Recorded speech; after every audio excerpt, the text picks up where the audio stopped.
Ragnir Gunstein was born a noble of the Mjolnir stronghold on his homeworld of Valskalf and was destined to have his name written in the sagas of his people. On the eve of his 100th year, however, Ragnir fell into a blood feud with a brother Hearthguard and was exiled from Mjolnir for all time. As an itinerant wanderer, Gunstein served as a mercenary under all manner of masters, but after many decades he found himself at the Ring of Selene void docks that orbit Necromunda. There he chose the wrong side in a feud between a House Goliath longshore gang and one of the many fanatical cargo cults for the rights to handle cargo passing through the vast zero-G freight halls. Fleeing the ensuing chaos, he was very nearly eaten alive by an Urgal infestation before being chased off station by an angry heretic cult whose nascent techno-heresy he inadvertently exposed. At that point, Gunstein decided it was time to retire, and so he smuggled himself into Hive Primus and struck out for the Underhive with the intention of setting himself up as a weaponsmith to fund what he hoped would be a very long and quiet old age. Of course, life rarely turns out as intended, and his retirement has proven every bit as eventful as his previous career. Nonetheless, he makes a comfortable living working with a variety of Underhive gangs, his skill at maintaining weapons, and his keen sense of honour ensuring his services are ever in high demand.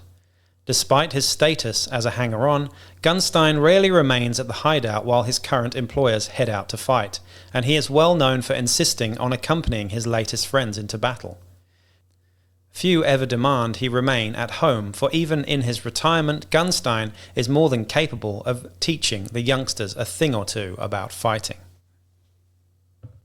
Howdy and welcome to Wellywood Wargaming. My name is Damon, and in this video we'll be looking at one of the hangers-on in this new Dramatis Personae series for Necromunda. Please do like, share, subscribe and check out the Patreon as well as we get into this video on Ragnir Gunstein, Squat Ammo Jack for Necromunda. Now, this bloke is 50 credits and you can get a really nice looking Forge World model that came out quite early on in the new version of Necromunda. Pretty cool model, one of the sort of old school looking squats. He certainly looks much more like the Dramatis Personae guy. What's his name?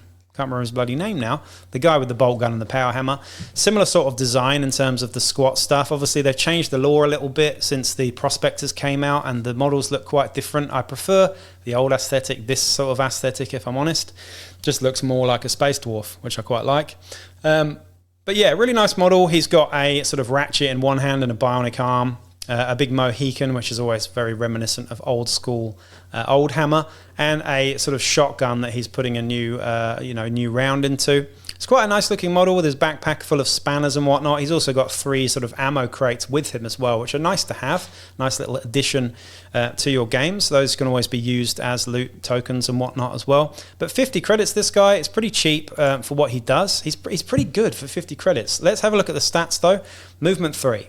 So that's the first thing that's always a bone of contention. The old squats, this guy and the other guy I mentioned before, movement 3. The squat Venator profile, movement 3.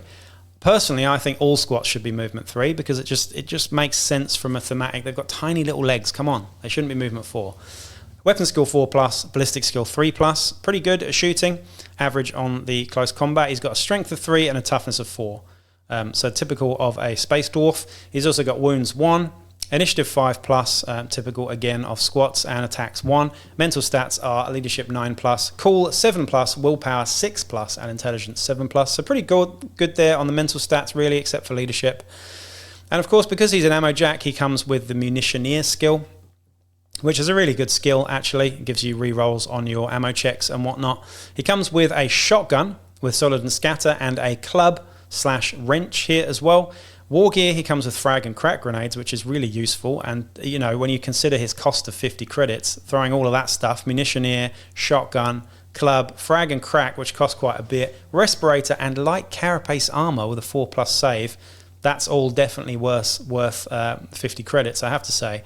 In terms of his sort of special rule here, we have reroll any failed ammo tests if the result before modifiers is equal to or lower than the amount of ammo jacks. Does not have to take part in the battle for the bonuses to apply, but must be available, not in recovery, captured, etc. So that is your typical ammo jack special rule there. He's also got another one here called surplus ammo. So when he's part of the starting crew, deploy D3 ammo caches. So those actual models, the ammo cache models that come with him from Forge World, are those ammo caches that are in question there. So pretty cool there. He's also part of the crew, so he's treated as a regular fighter for the purposes of crew selection.